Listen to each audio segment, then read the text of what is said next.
En el territorio de Montana, durante el invierno de 1883, los días amanecían con una neblina espesa que parecía tragarse las montañas. Fue en una de esas mañanas heladas cuando la pequeña Kaya Zane apareció sola en la estación de tren de Red Rock. Tenía 8 años. Aunque sus ojos hablaban con una tristeza que no pertenecía a ningún niño, su vestido estaba roto a la altura de las rodillas, los labios partidos por el frío y los dedos manchados de tierra como si hubiera escapado cavando su libertad con las uñas. Kaya no dijo una palabra. Bajó del vagón tambaleándose, sin equipaje, sin nadie que la esperara. Caminó unos pasos y cayó de bruces sobre la plataforma de madera sin emitir un quejido. El jefe de estación se acercó confuso. Pero fue un hombre que observaba desde la cerca quién corrió primero. Yates O'Connor, un vaquero de rostro curtido y ojos atentos, la levantó como si fuera una pluma herida. No preguntó nada. Solo sintió como el cuerpo de la niña temblaba en sus brazos como si su alma estuviera hecha de cristales rotos a punto de estallar. Yates la llevó directo al médico del pueblo, sin pedir permiso ni explicar demasiado. La niña respiraba, pero apenas. Tenía moretones en los brazos, una costilla posiblemente fracturada. Y el silencio de alguien que aprendió a callar para sobrevivir.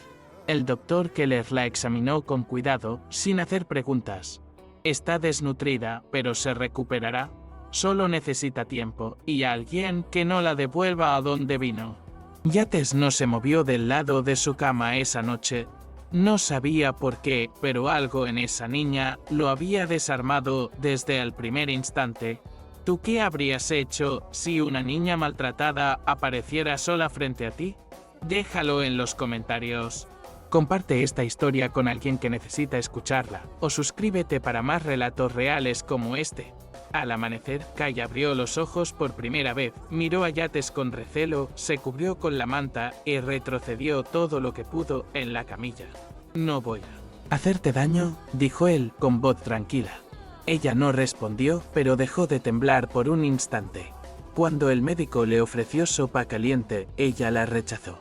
Pero cuando Yates se la ofreció en silencio, la tomó sin mirarlo a los ojos. Comió despacio. Como quien no confía ni siquiera en el hambre. Los días pasaron lentos. Kaya no hablaba, ni sonreía, ni jugaba. Se sentaba junto a la ventana y observaba los árboles, el paso de las nubes. A veces dibujaba con el dedo sobre el cristal empañado. Figuras que nadie más entendía.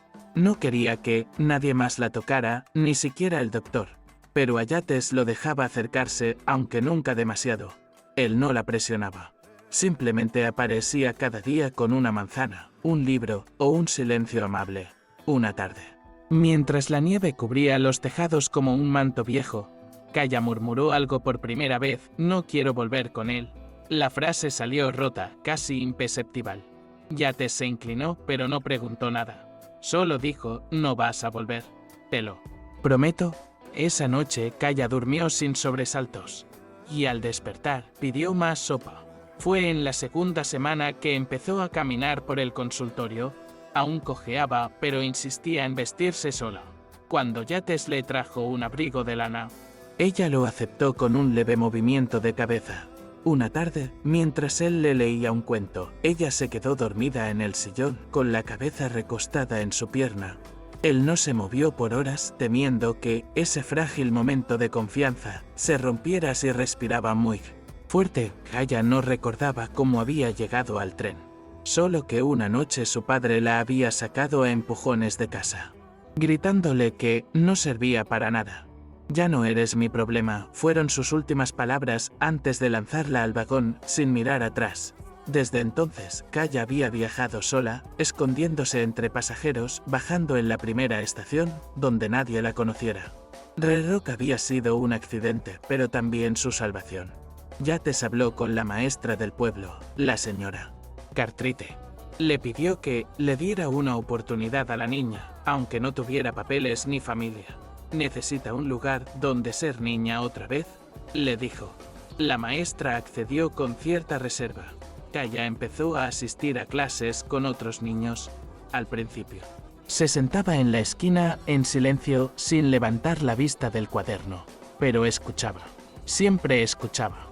Una mañana, una niña le dejó una cinta azul sobre el pupitre. Kaya la tomó con manos temblorosas como si fuera un tesoro. Esa tarde, la mostró a Yates. Mi madre me peinaba con una cinta parecida, dijo sin levantar la vista. Él no dijo nada, pero al día siguiente apareció con una caja de cintas de colores. Kaya no las tocó al principio, pero un mes después llegó a clase con una trenza atada por una cinta celeste. Yates le ofreció un cuarto pequeño encima del almacén donde vivía él. Era modesto, pero cálido. Puedes quedarte el tiempo que necesites, le dijo. Kaya sintió sin emoción, pero esa noche lo escuchó acomodando una mecedora junto a su puerta. Desde entonces dormía sabiendo que no estaba sola. Cada mañana bajaban juntos al pueblo. Él iba al establo, ella a la escuela. Nunca se tomaban de la mano, pero siempre caminaban lado a lado. El cambio fue lento, pero real. Kaya empezó a reír bajito, a contar pequeñas cosas, que le gustaban los gatos, que soñaba con un jardín, que una vez había tenido una muñeca llamada Estrella. Yates la escuchaba todo, no como quien interroga, sino como quien cuida a él. Crecimiento de algo muy frágil. Y ella, sin saber cómo, empezó a confiar. Si alguna vez sentiste que alguien te salvó solo con estar cerca, comparte este relato y déjanos tu historia en los comentarios. Suscríbete para no perder los próximos testimonios. Una tarde, mientras el sol caía despacio sobre los campos, Yates encontró a Kaya sentada en las escaleras del porche abrazando sus rodillas. No lloraba, pero su mirada estaba fija en un punto que nadie más podía ver. Cuando él se sentó a su lado, ella susurró: ¿por qué me ayudas? Yates tardó en responder. Porque alguien tenía que hacerlo. Ella negó con la cabeza. Todos me veían. Nadie hizo nada. Yates tragó en seco. Tal vez nadie supo cómo. Pero yo te vi caer y supe que no podía mirar hacia otro lado. Ella bajó la mirada. ¿Y si un día no me quieres más? Él la miró con una ternura que no necesitó palabras. Eso no va a pasar. Fue la primera vez que ella apoyó la cabeza en su hombro sin miedo. Kaya comenzó a florecer. No. Era una niña como las demás, pero había una luz tímida que empezaba a brillar en sus gestos. Leía en voz baja, coloreaba con cuidado. Aprendía las letras como si cada palabra pudiera construir un puente hacia algo mejor. Yates le enseñó a montar a caballo en los fines de semana. Al principio, ella temblaba al tomar las riendas, pero después de unas semanas, cabalgaba con la espalda recta y los ojos fijos en el horizonte. Montar me hace sentir que no pueden atraparme, le dijo un día. Yates sonrió. No estás huyendo, Kaya. Estás eligiendo hacia dónde vas. El invierno fue duro, pero Kaya ya no temía al frío. Dormía envuelta en una manta tejida por la señora Cartwright, con un gato callejero que se había encariñado con ella cada noche. Yates le contaba una historia distinta antes de dormir. A veces eran cuentos inventados, otras recuerdos de su infancia, pero ella escuchaba como si esas palabras fueran la única música que reconocía. Una noche, justo antes de cerrar los ojos, murmuró: si pudiera elegir un papá, te elegiría a ti. Yates la miró largo rato, luego apagó la lámpara sin decir nada. Pero no durmió esa noche. Se quedó despierto pensando en lo que significaba que alguien te eligiera desde el dolor. En primavera llegó una carta con el sello de Kansas City. Kaya no la vio, pero Yates la leyó solo y supo que el pasado no había terminado. El padre biológico de Kaya había solicitado su regreso, no porque la quisiera, sino porque se enteró que la niña estaba viva y protegida. Su ego no soportaba haber sido desobedecido. Yates consultó con el doctor, con la maestra, con el juez del pueblo. Todos ofrecieron su testimonio, pero el caso debía resolverse en la ciudad. Kaya tendría que enfrentarlo. Cuando Yates se lo explicó, ella no lloró, solo preguntó: ¿vas a venir conmigo? Él asintió. Hasta el final. El viaje fue largo. Kaya se aferró al abrigo que Yates le había regalado. A cada estación, su cuerpo se tensaba. A cada silbido del tren, miraba por la ventana como si el mundo pudiera devorarla en cualquier momento. Pero Yates estaba ahí. Siempre ahí. Cuando llegaron a Kansas, se hospedaron en una posada modesta. Kaya durmió poco. Tenía pesadillas. Despertaba gritando. Una noche, soñó que su padre la arrastraba por el suelo. Yates la abrazó sin decir nada, dejando que su corazón latiera contra el de ella hasta que volvió a dormirse. El día del juicio, Kaya vestía una falda azul, la misma cinta en el cabello que la niña de la escuela le había regalado meses atrás. Caminó hasta la sala, sin mirar atrás. Se sentó derecha, los pies colgando de la silla, las manos apretadas sobre el regazo, cuando el juez le preguntó si quería volver con su padre. Ella respondió con voz temblorosa pero firme: quiero quedarme con el hombre que me cuida. Él nunca me ha pegado. Nunca me ha gritado. Me da libros. Me da paz. La sala quedó en silencio. Nadie pudo decir nada más después de eso. Al salir, Kaya no preguntó qué había decidido el juez. Solo miró a Yates y le dijo: tengo hambre. Comieron pan con queso en un banco del parque. Y mientras las palomas revoloteaban cerca, Yates sacó del bolsillo un papel doblado. Era la resolución. El juez había otorgado la custodia provisional a Yates, a la espera de un informe final. No es definitivo, dijo él, pero es un comienzo. Kaya no dijo nada. Solo se recostó en su brazo, cerró los ojos y suspiró como quien por fin puede dormir sin miedo. De regreso en Montana, algo había cambiado. Kaya ya no caminaba con la cabeza gacha. Ayudaba en la escuela, leía cuentos a los más pequeños, se ofrecía para barrer sin que se lo pidieran.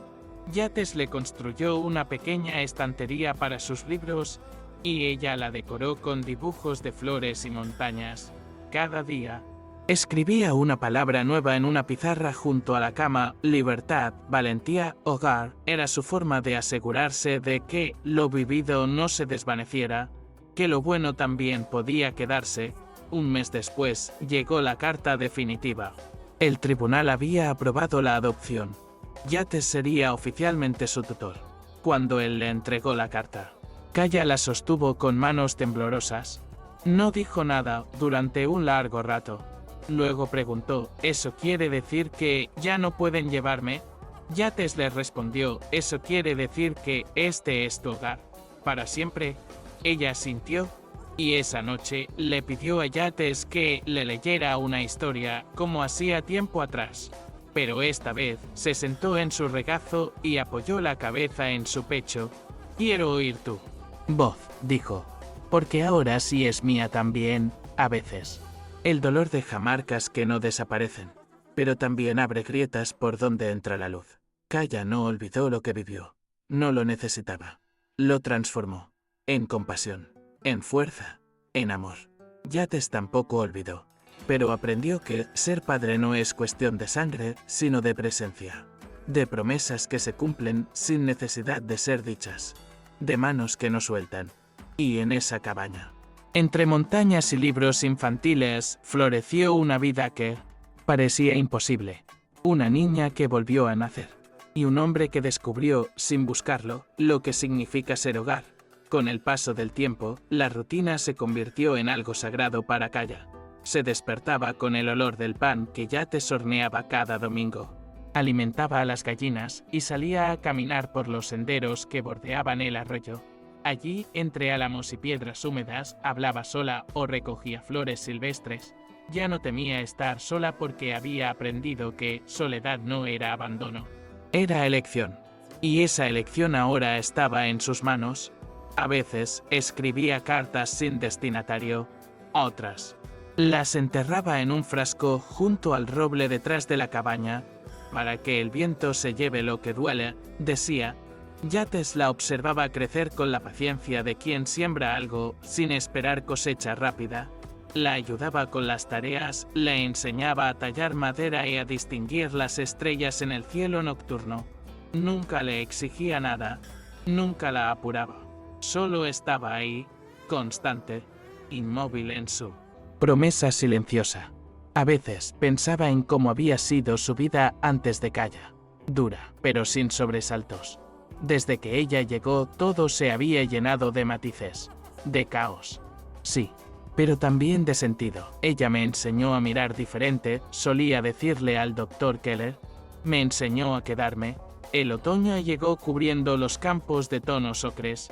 Kaya celebró su cumpleaños número 9 con una torta sencilla y una vela torcida. No pidió regalos.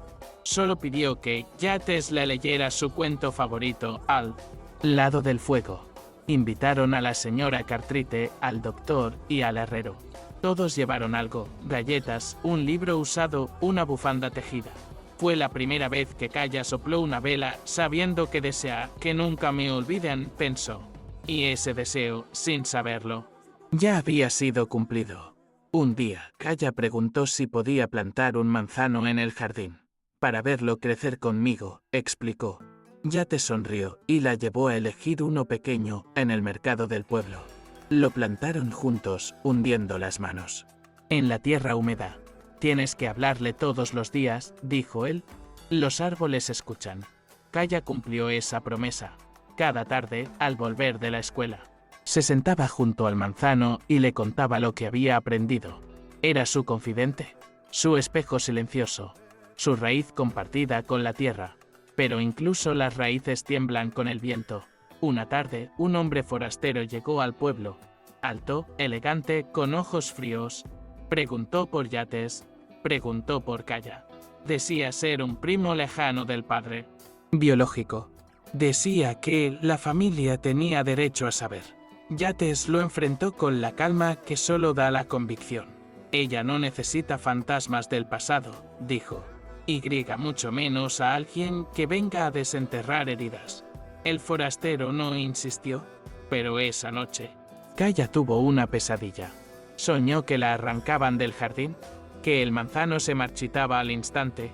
Yates la encontró llorando en el granero, abrazada a su gato. «Me van a llevar», murmuró. Lo sé. Él se arrodilló frente a ella y le sostuvo el rostro. «Nadie te va a quitar lo que es tuyo. Calla». «Nadie». Ella lo miró a los ojos. «¿Y si un día tú ya no estás?» Yates acarició su mejilla. «Entonces habrás crecido lo suficiente para sostenerte sola.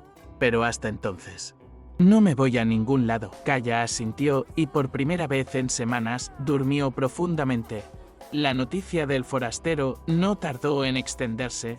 La señora Cartrite y el Dr. Keller se presentaron voluntariamente ante el juez local. Firmaron nuevos documentos que respaldaban la adopción.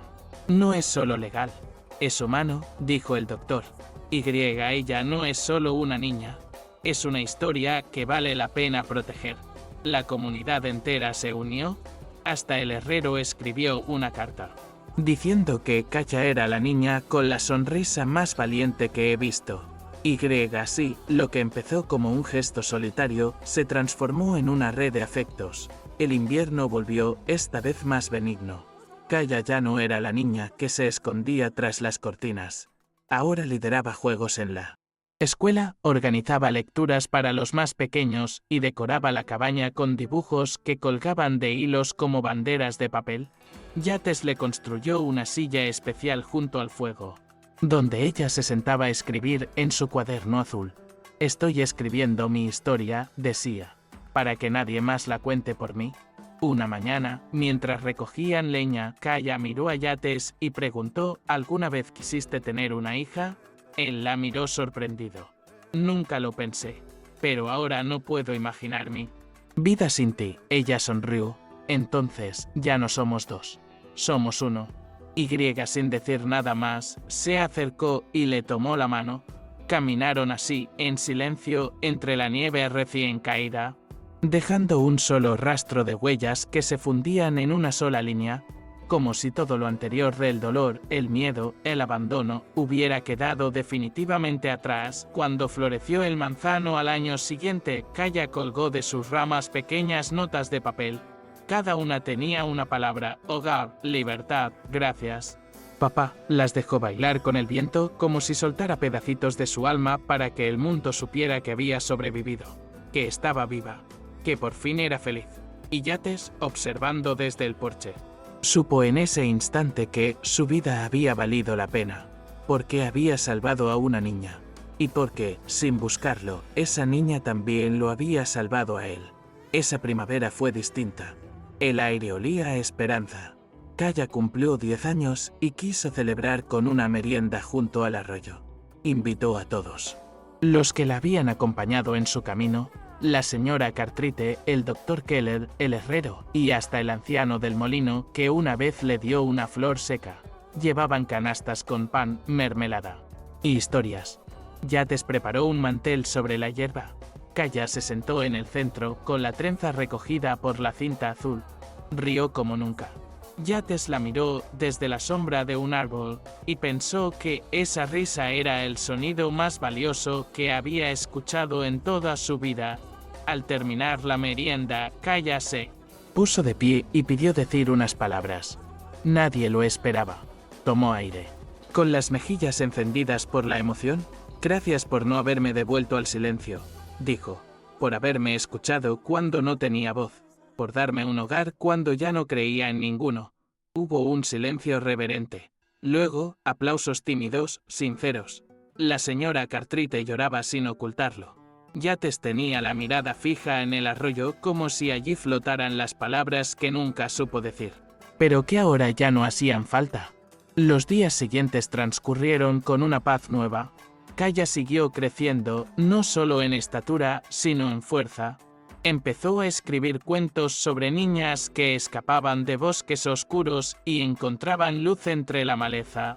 Una tarde, mostró uno a Yates. Él lo leyó en silencio, luego la miró. «¿Esta niña eres tú?» Ella asintió. «¿Y cómo termina la historia?», preguntó él. Kaya sonrió. «Termina justo donde empieza la verdadera vida». Yates asintió. Sabía que eso era cierto, que el final no era un cierre, sino una puerta abierta. Un día, recibieron una carta de la oficina del juez. Solo decía, adopción formal finalizada. No se requiere más audiencia. Ella la enmarcó y la colgó junto al manzano, para que el viento lo sepa, dijo. Desde entonces, cada vez que soplaba una brisa fuerte, decía, nos están saludando. Yates fingía no creerlo, pero cada vez que escuchaba las hojas susurrar, sentía que algo en el mundo respondía con ternura. Los inviernos siguieron llegando, pero ya no traían miedo. En cada nevada, Kaya salía a escribir palabras nuevas sobre la escarcha de la ventana. Confianza, raíz, futuro, el fuego siempre estaba encendido. La cabaña olía a leña. Sopa y páginas de libros gastados. Yates envejecía con calma. Kaya se convertía en joven sin dejar de ser niña. Y el amor entre ellos crecía sin nombre, sin etiquetas, pero con la fuerza de todo lo verdadero. Una tarde, Yates se enfermó. Nada grave, solo una fiebre persistente. Kaya se sentó a su lado durante 3 días, leyéndole sus propios cuentos. En uno de ellos, el personaje principal se llamaba Yates, el inmóvil, un árbol tan firme que todas las aves querían anidar en sus ramas. Cuando terminó de leer, le preguntó, ¿te gustó? Él sonrió débilmente. Más que cualquier historia que haya escuchado. Kaya apoyó la cabeza sobre su pecho. Entonces ya puedo escribir finales felices. Pasó el tiempo. Kaya terminó la escuela, ayudó a enseñar a otros niños, escribió un pequeño libro que publicó en la imprenta local. En la dedicatoria decía, a quien me enseñó que el amor no siempre llega como esperamos, pero llega. El día de la presentación, Yates la miró desde la primera fila con los ojos brillantes. No aplaudió fuerte, solo juntó las manos sobre el pecho, como quien sostiene algo precioso entre los dedos. Y en ese gesto, Kaya encontró todo lo que necesitaba. Los veranos eran suaves ahora, el arroyo seguía murmurando, el manzano ya daba frutos. Kaya los recogía con un cesto de mimbre y preparaba tartas para los vecinos. Cada tanto, se sentaba bajo su sombra, con una hoja nueva entre las manos. Escribía sin prisa, ya no con dolor, sino con memoria. Sabía que cada palabra que ponía en el papel era una semilla, y que alguien, en algún lugar, tal vez una niña perdida, podría leerla y encontrar camino. Cuando Yates murió, muchos años después, Calla lo despidió como a un padre. Plantó un segundo manzano junto al primero. Ahora somos 3, dijo. Nunca se casó. Nunca tuvo hijos biológicos. Pero crió a muchos niños perdidos, como ella lo fue. Cada uno encontró en su casa una historia distinta. Un refugio. Una puerta abierta. Y todos supieron, sin que ella tuviera que decirlo, que allí se sembraba amor. Hoy, si uno camina por la colina donde crecen los 2 manzanos, puede ver papeles colgando de sus ramas. Son las palabras de los niños que pasaron por la vida de Calla. Gracias. Te encontré. Ya no tengo miedo. Si uno escucha con atención, puede oír el murmullo del viento entre las hojas, como una voz lejana que susurra lo más importante de todo: estás a salvo. Ya estás en casa.